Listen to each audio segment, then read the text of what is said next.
Good afternoon, Crossnore friends. We are excited to have you here today with us at The Way Home.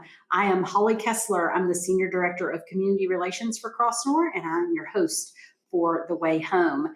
Today, I have a couple of my friends here with us, Jim HART and Megan BOYLES, who work in our Spiritual Life and Recreation Department, and they're going to be talking with you guys about how Spiritual Life and Recreation works at Crossnore and how that plays out in our mission. So I hope that you will enjoy this episode and say hello with me to Jim and Megan. Glad to have you guys here today. It's good to be here. Thanks. I'm going to ask each of you to introduce yourself and tell us kind of what you do at Crossnore and anything you want to tell us about your life. Megan, let's start with you. Hey, I'm Megan. I work on our Winston campus as the Spiritual Life and Recreation Coordinator. So I tell everyone I know I have the best job. I get to hang out with our awesome kids and staff and love on them and hang out with them and talk about God's love and play games and everything in between. When I'm not here, I'm hanging out with my family away from Crossnore. So I'm married to my awesome husband, and we have a sweet little baby who just turned 1. He's adorable, absolutely adorable. And speaking of adorable, Jim, tell us about you. You must be talking about my wife. I'm Jim Hart. I'm the Director of Christian Education and Experience. My office is on the Avery campus, but I oversee all the spiritual life programming and recreation stuff on both the Avery and the Winston-Salem campus. I live on the Avery County campus with my wife, who also works at Crossnore, and our 5 children. Well, actually 4 children, one's in college. So I don't know that my home life is quite as snuggly and fun as Megan's with a baby, but it is certainly interesting. It is definitely interesting with 5 kids, 4 of whom are still at home full time, right? Absolutely. That's a lot, Jim. Yeah, it's a lot. Well, Jim, if you would remind folks what the mission of Crossnore is. I always like to kind of keep that in people's minds, and then we're going to talk about how that plays out in what you and Megan do. So what is the mission of Crossnore Communities for Children? Sure. So the mission for Crossnore Communities for Children is to create healthy futures for the children in our care and their families. And we do that by providing a Christian sanctuary of hope and healing for those kids and those families. That's great. And so how does that mission then play out in spiritual life and recreation? In so many ways. So many ways. Yeah, so many ways. Just if you could just take a look at Megan's calendar for the next 30 days, you would see that so many ways and so much stuff. But what I like to share with people is we like to give the kids an opportunity to have healthy hearts and minds and bodies. Mm-hmm. So we want to feed them spiritually. We want them to recognize that there's something bigger than them in this world, and that we want to offer them the gospel. We want to offer them Christ's love, and let them know that Jesus wants a relationship with them. And that's kind of the first thing that we can share with them before anything else. That's what we share with them before we dig deep down into anything else. That's what we share with them. Getting them outside, getting them to doing activities, art activities, musical instruments, taking part in stuff is so important for their healing.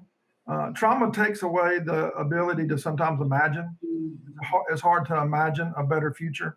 And getting out and playing, that is kids' work. And so when they get out and they play and they're doing things, they're not thinking about so much the things that they've been through, the trauma they've seen.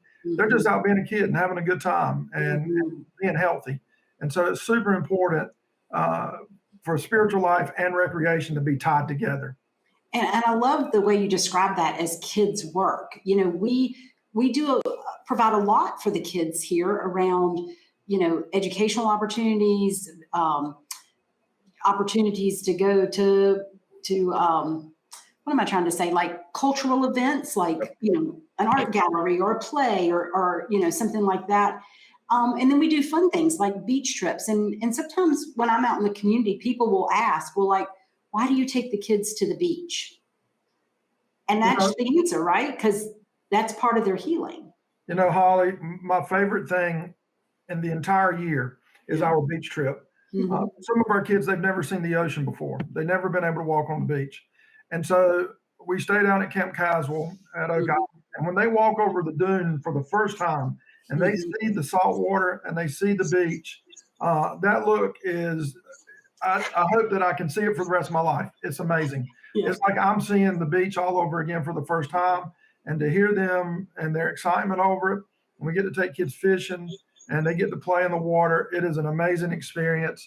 And we try to do that in everything that we do. We try to do cultural events, musical events. Just this morning, I was working on taking our campus to a play at the Barter Theater over Christmas.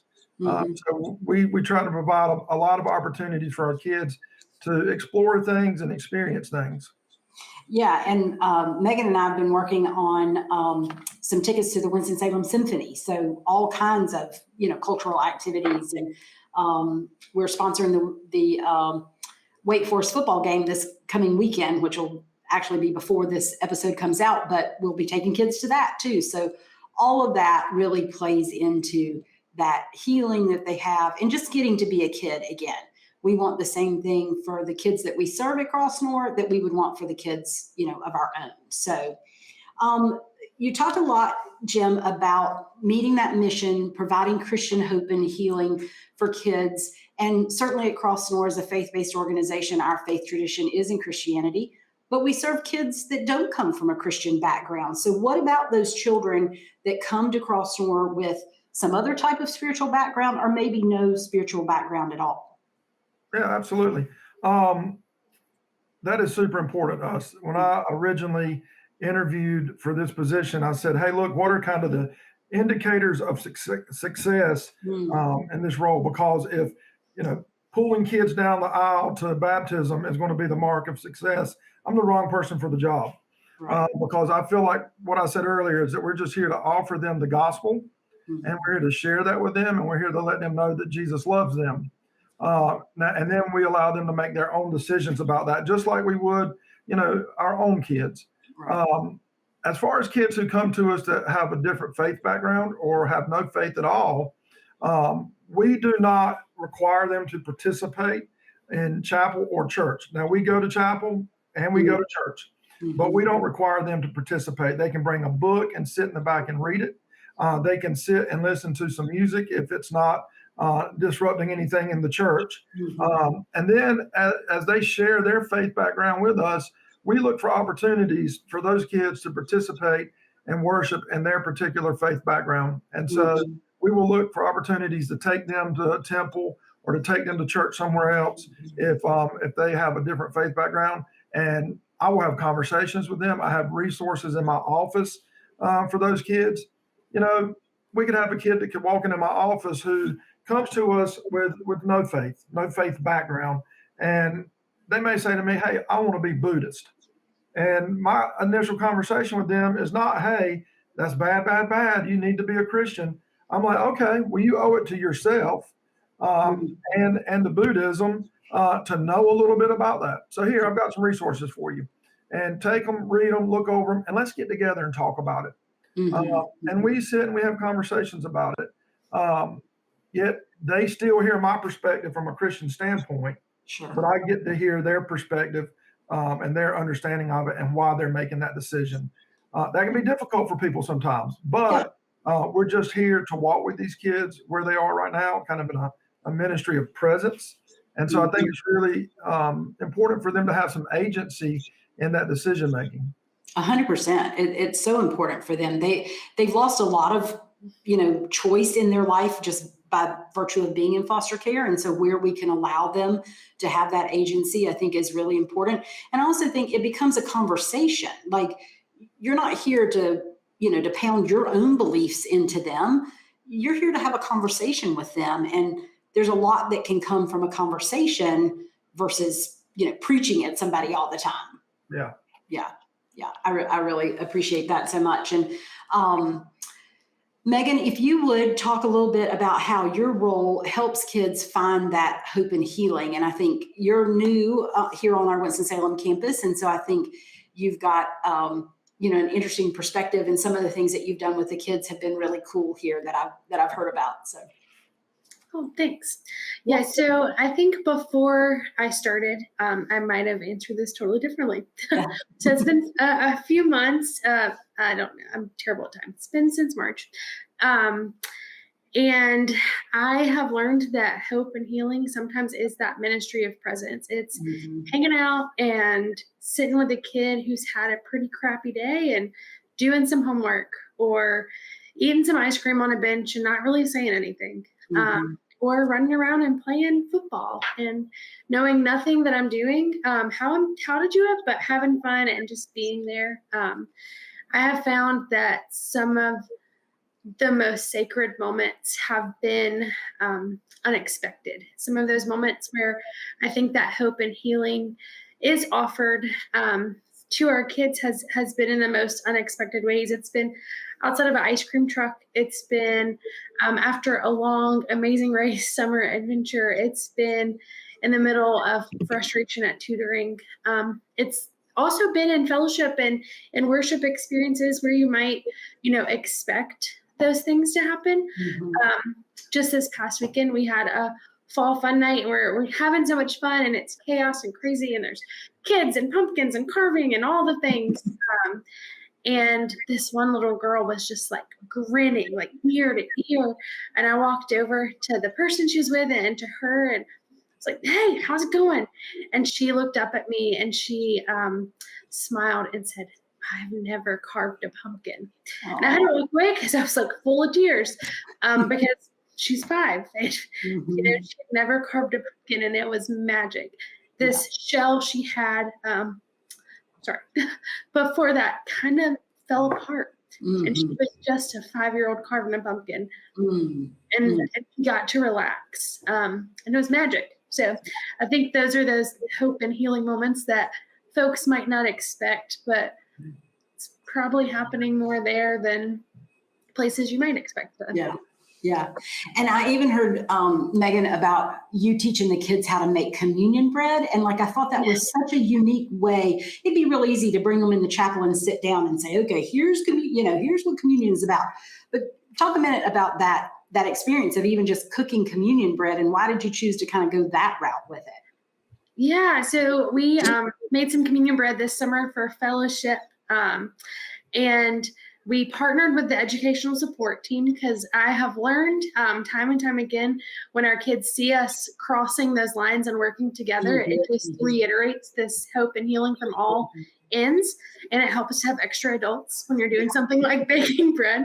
And we made communion bread and they had to read the recipe and talk about it. And then we, baked it and came together and the whole larger group was there that day. And it tasted terrible. And it didn't rise, and they were so proud that they had done that, and they could explain to their friends what communion bread even is and what this even means. And it let us have conversations with kids who might come from no faith background, who might have never heard of communion. It sounds kind of scary if you've never heard of it. It helped them explain this concept to their friends so beautifully. So. Yeah, that's really awesome. And Jim mentioned before about the kids going to church on Sunday. So Megan, talk about assigning the churches to cottages to a church, our host churches, and why do we do that? Why do we ask the cottage parents to take the kids to church each week? Yeah, so every cottage has a host church that we have partnered with. We have spent a lot of time having some of the initial conversations with about what does church look like here and what are kind of your core beliefs and this is kind of what we believe in our sanctuary model and kind of crossing those things over with host churches. And then we send our kids and our cottage parents to church on Sunday. We encourage that because it's important for our kids to have another space, to have other adults who think they're really cool, that are praying for them, that are supporting them. It's important for our kids to be in a community and to know that they are worthy of that, of being in a community that loves them. That, just because I hear them, say that phrase, just because they're at Crossnore, that regardless, we want them to have this faith community. So we do connect them to outside places so that prayerfully one day when they have moved past Crossnore as a spot where they are, they still have this community that just loves the heck out of them, that they can go to church with, and it's awesome. Yeah, yeah. And as Jim mentioned also, some kids, maybe that's not their belief, or they didn't grow up in a church or whatever. And so we're just asking them to go and sit politely, and even if they read or they listen to their music, and that's not a bad skill, right? To learn to sit politely for an hour. It's not a bad skill to learn. So Jim, what's the benefit for a church to be one of our host churches? Yeah. So, I want to touch on something else too, Holly, that early on when I first started here 6 years ago, and we would talk about host churches, and going, I was a little more inclined to say, hey, we need to go participate, you need to be present. But now, as I've grown a little bit more and I've worked here for a little longer, I realize that, and I tell the kids now, hey, look, throughout life, you're going to have to be in community with people that don't agree with you, don't worship the same way you do, fill in the blank. And I said, and how we learn to love one another and be present with one another kind of defines who we are as people. And I said, so just because you're there and this isn't what you agree with, or this isn't how you worship or believe, that doesn't mean that, hey, we don't have to be present with these people or be in community with these folks at this church. How do we learn to love one another despite our differences is so super important. So that's kind of the message I share with the kids now. Also on these things is like, hey, nobody's forcing this on you, but we are still having to be a part of a community. Yeah. And I think that's super important. So for host churches, I had a misconception before I came to work at Crossnore that Crossnore is an orphanage. And I would hear people say that in the community. And then when I came to work here, I realized that I was really, really wrong. Most all of our kids have parents. And so we're not an orphanage. And so there's a misunderstanding sometimes in the community about group homes, kids in foster care, kids who have been adopted. And we're a little bit hidden sometimes, although we ride around in white vans where we go with kids. People aren't always sure what goes on here. People aren't always sure about what we're doing here. And so they have a lot of questions. And so when our cottages go to a church, that church becomes a part of that cottage's family. And that is really important for the community. It's really important for that church as they go, okay, wow, this is not an orphanage. Right. And these kids are there because of no actions of their own. And they're just normal kids like my kids or your kids or the kids sitting in the pew beside them. And they're not going to bite you. Well, maybe some of the little ones might bite you. But they're not going to come into church and be disruptive. People have these ideas. Yeah. And so it's so super important for churches to be involved with their cottages and get to know the kids and become part of their family. And I don't know of a single church I've ever been to who hasn't talked about being the hands and feet of Christ. Right. And what better way to be the hands and feet of Christ to come and love these kids, or have them come to your church and love them there and accept them. And, Megan's got some amazing stories about a church there who has invited a cottage to everything. And it's just like they're a part of their youth group. They've gone to the fair. They went to the Whitewater Center, and they just invite them, and they're just included, just like they're a part of their youth group. And that is amazing to see. And they are a part of the youth group. Like if they're at that church, they're a part of the youth group. Absolutely. Yeah. But sometimes we don't always see that. And so it's kind of heartwarming to see that. And I'm thankful for that. Also, if you're a host church, you can come here and hang out with the kids. You can come to the cottage. We couldn't do that during COVID, but now we can set up where you can come and cook and hang out and play basketball or do whatever with the kids and just, have a good time with them. So there are a lot of amazing opportunities there for host churches.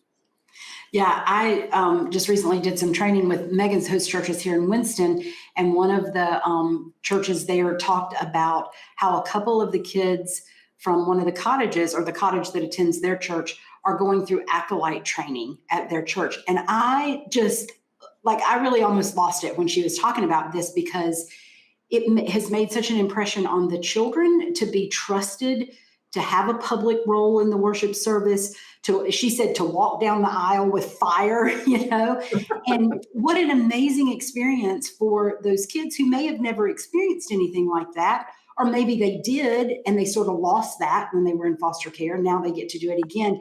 And that story to me, it just touched me so much, that this church was willing to say to these kids, you are a part of this body, and if you want to be a part as an acolyte, then we want you to be here. And that's amazing.